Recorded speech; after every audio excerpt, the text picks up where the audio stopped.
In this video, we're going to talk about why it's important to develop a network of COIs. Why should you have a network or a team, a stable of partnerships of CPAs, attorneys, and even other professionals that you can exchange referrals with?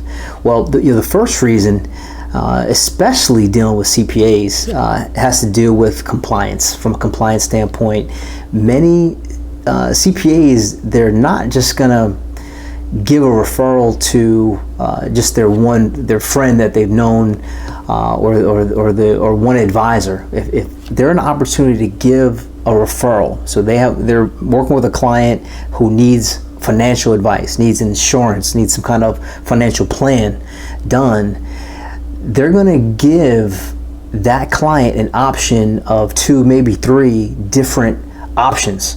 So from a compliance standpoint, they're not on the hook for giving one specific recommendation to one financial advisor. I know you may think that that's not the case, but the reality is they will typically give multiple options. So what does that mean for you is that, well, you want to be one of those options, right? So, but if you have a network or a group, multiple CPAs and attorneys that trust you, you can be one of those 3, right?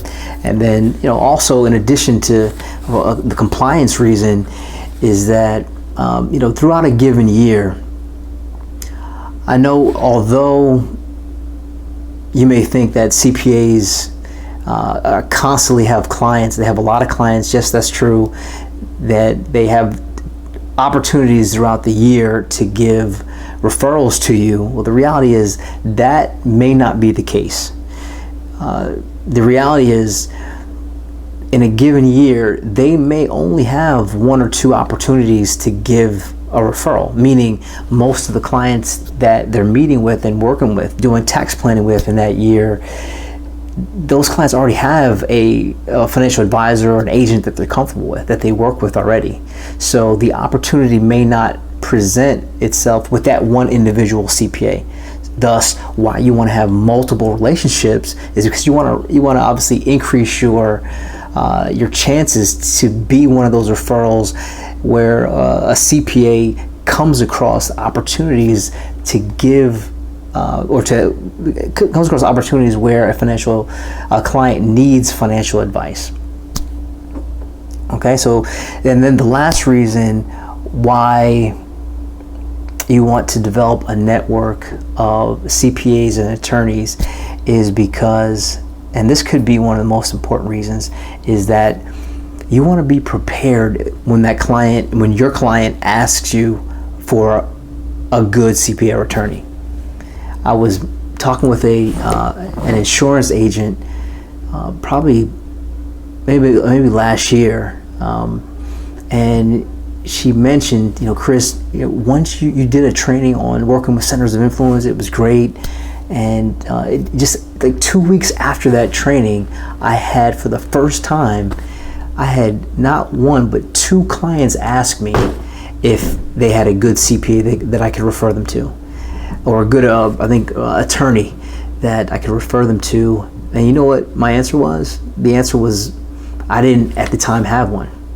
So here this financial advisor was in a situation where her client that she has developed trust with and credibility with, that client asked her for a referral. Hey, do you know anyone that could help me in this area? And because she hadn't taken the time, or she didn't have any network or team of professionals to give advice, she had no one that she could really rely on at the time.